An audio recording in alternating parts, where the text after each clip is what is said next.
इस मंदिर की कहानी जानकर आप हैरान रह जाएंगे। सच में इतना प्राचीन और अद्भुत स्थान हमारे आसपास ही है और हमें इसकी भनक तक नहीं थी अभी तक। जी हाँ, यह स्थान आज या कल का प्राचीन नहीं या पुराना नहीं है, बल्कि सतयुग से संबंध है इस स्थान का। जय श्री महाकाल दोस्तों, मैं दीपक देवास से हूँ और आज मैं आपको भगवान शिव और माँ पार्वती की कहानी से जुड़े हुए एक ऐसे मंदिर में दर्शन करवाने वाला हूँ जिसकी कहानी सुनकर सच में आपको बहुत अच्छा महसूस होगा। बचपन से मेरे मन में एक सवाल था कि मालवांचल क्षेत्र को माँ पार्वती का पीहर कहा जाता है, लेकिन क्यों कहा जाता है जबकि माँ पार्वती तो हिमालय राज की पुत्री थी। तो इसके पीछे एक कहानी है, तो सुनते हैं वो कहानी।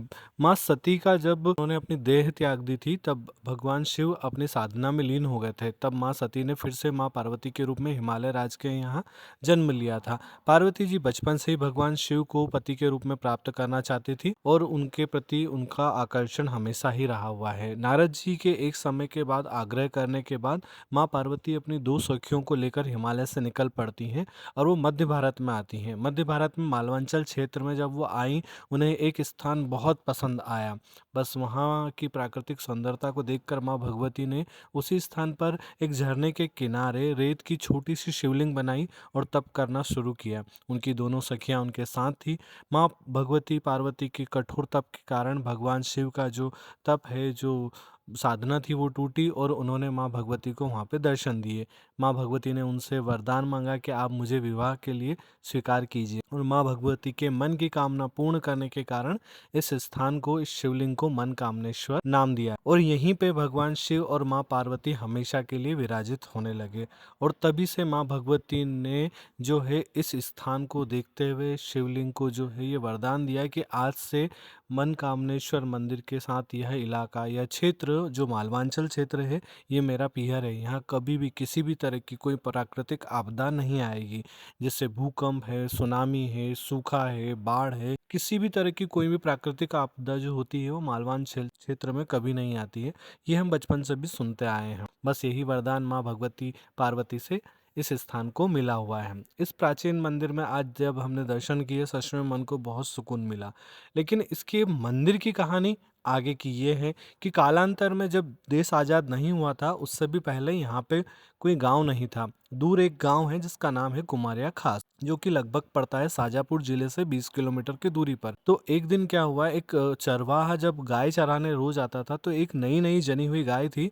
वो दिन भर तो चरती थी, लेकिन शाम के समय झुंड से अलग हो जाती थी और एक कटीली झाड़ियों में जाती थी और अपना सारा दूध वहीं पे गिराकर आ जाती थी। शाम को जब चरवाहा उसका दूध निकालता तो बिल्कुल दूध नहीं मिलता, सुबह मिलता था, शाम को नहीं मिलता था। उसे बड़ा अचंभा हुआ। लगातार ये 4 या 5 दिन हुआ था। उसके बाद चरवाहे ने उसका पीछा किया। एक दिन गाय झुंड से अलग जा रही है, कहाँ गई है, और उसने जब छुप के देखा तो गाय का जो दूध है वो कटीली झाड़ियों में एक जगह नीचे उसने पूरा गिरा दिया है। यह बात आके उसने जिनकी गाय थी, जो उस जमींदार थे उस गांव के, कुमारिया गांव के, उनको बताई।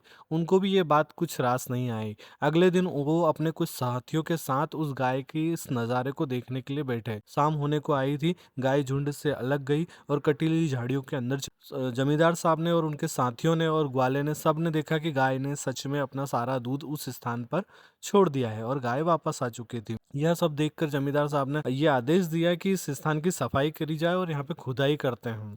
जब वहाँ की सफाई करी और खुदाई करी तो वहाँ पे भगवान शिव की ये शिवलिंग प्राप्त हुई थी, जो कि बहुत अनोखी है। इस शिवलिंग के दर्शन सभी ने किए। उस स्थान पर पूरा गांव इकट्ठा हो चुका था।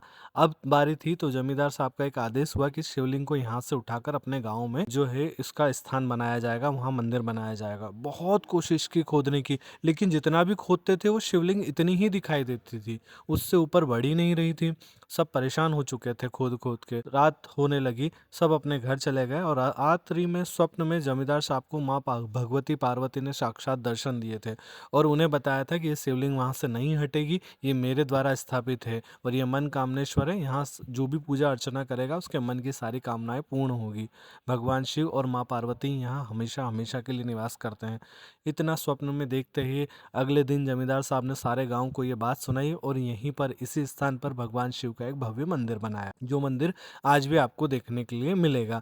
माँ भगवती पार्वती और शिव जी यहाँ पर तभी से निवास भी करते हैं और यहाँ पर एक अखंड ज्योति भी जल रही है तभी से, जिसके कई साल हो गए।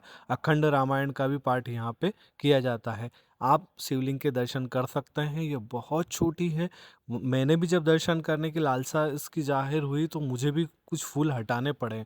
वो बहुत छोटी सी शिवलिंग है और सच में मुझे इतनी खुशी हुई इस स्थान पे जाकर, इतनी सुकून और शांति है इस स्थान में कि मैं क्या ही बताऊँ।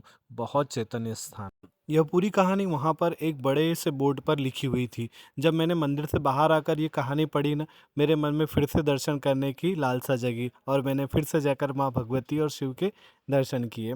अब बात करते हैं इसके पते की। तो शाजापुर से सारंगपुर जाने वाले रोड पर आपको कुमारिया खास करके एक गांव मिलेगा जो कि शाजापुर से लगभग 20 किलोमीटर है, यानी शाजापुर से उत्तर दिशा की ओर। ये मेन रोड से थोड़ा अंदर है गांव, लेकिन आपको गूगल मैप पे भी आसानी से आपको इसका जो पता मिल जाएगा। कुमारिया खास क्षेत्र में है बाबा मनकामनेश्वर का यह प्राचीन मंदिर। बहुत अनोखा मंदिर है। आपको जीवन में एक बार जरूर इस मंदिर में दर्शन करने चाहिए। बाकी भगवान शिव और पार्वती की कृपा बनी रहे। जय श्री महाकाल।